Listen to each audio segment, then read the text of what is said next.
In modern-day Tokyo, Hana, a university student, was rummaging through her family's old dojo, a relic of a bygone era. The dojo, once a bustling center of martial arts training, now stood silent and abandoned, its wooden floors creaking under the weight of time. Dust motes danced in the shafts of sunlight that pierced through the cracked windows, casting an eerie glow on the cobwebbed corners. Hana's fingers brushed against a hidden compartment beneath the dojo's altar. With a soft click, the compartment sprang open, revealing an ancient katana wrapped in faded silk. The katana was unlike any she had seen before. Its blade shimmered with an otherworldly light, and intricate runes were etched along its length. As she held it, a chill ran down her spine, and she felt a surge of power coursing through her veins. The katana was enchanted, designed to exorcise Yurei, the vengeful spirits that haunted the living. The tranquility of Hana's campus life was shattered when a series of mysterious deaths began to occur. Students were found lifeless, their faces twisted in terror, their bodies contorted in unnatural positions. Whispers of a curse spread like wildfire, and fear gripped the university. Hana, driven by a sense of duty and the power of the katana, resolved to uncover the truth. Her investigation led her to the dark corners of Tokyo, places where the living dared not tread. Abandoned buildings, long forgotten by time, stood as silent witnesses to the horrors that had unfolded within their walls. Eerie graveyards, overgrown with weeds and shrouded in mist, held the restless spirits of the past. Hana moved through these haunted places with a mixture of determination and dread, the katana always at her side. The first Yurei she encountered was a woman named Yuki, whose tragic story was etched into the very fabric of the katana. Yuki had been a nurse during World War II, tending to the wounded in a makeshift hospital. One night, the hospital was bombed, and Yuki was trapped beneath the rubble. As she lay dying, she heard the cries of the injured and the dying, their voices mingling with her own. Her spirit, filled with rage and sorrow, lingered in the ruins, seeking vengeance on the living. Yuki's apparition was a ghastly sight. Her once beautiful face was now a mask of agony, her eyes hollow and filled with an unending sorrow. Her body was twisted and broken, mirroring the injuries she had sustained in life. As Hana approached, Yuki's spirit lashed out, her spectral hands clawing at the air. The katana glowed with a fierce light, and Hana swung it with precision, the blade slicing through the ghostly form. Yuki's scream echoed through the night, a sound of pure torment, before she dissipated into the ether. The next spirit Hana faced was that of a young girl named Aiko. Aiko had been a victim of bullying, tormented by her classmates to the point of despair. One fateful day, unable to bear the cruelty any longer, she had taken her own life in the school bathroom. Her spirit, filled with rage and a desire for revenge, haunted the very place where she had died. Aiko's Yurei was a pitiful sight. Her hair hung in matted clumps, her eyes wide with a madness born of suffering.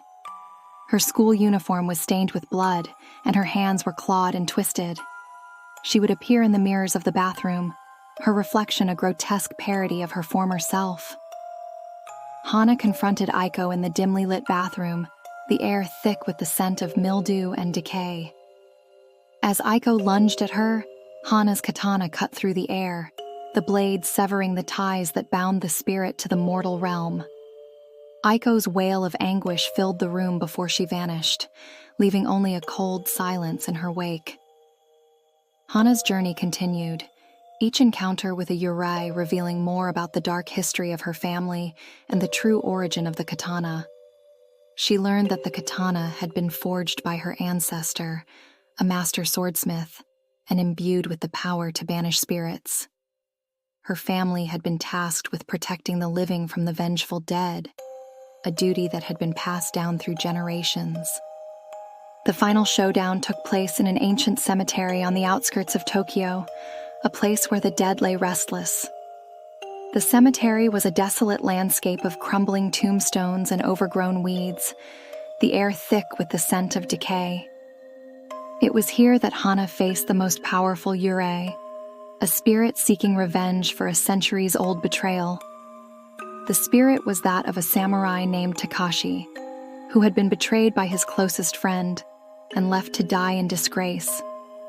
His spirit, consumed by rage and a thirst for vengeance, had become a powerful Yurei, capable of wreaking havoc on the living. Takashi's apparition was a terrifying sight.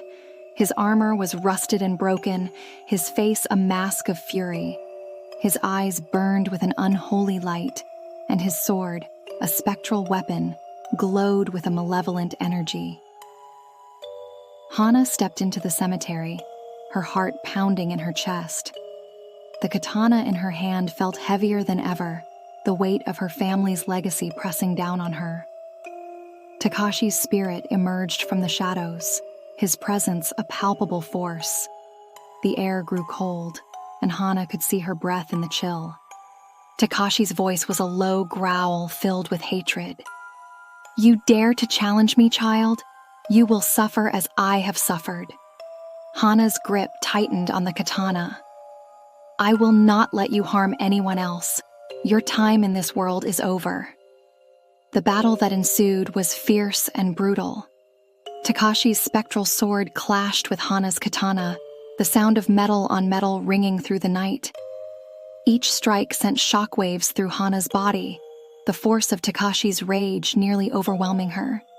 But she fought with a determination born of necessity, each swing of her katana guided by the spirits of her ancestors. Takashi's attacks were relentless, his movements swift and deadly. Hana dodged and parried, her mind focused on the task at hand. She could feel the katana's power coursing through her, a connection to the spirits that had wielded it before her.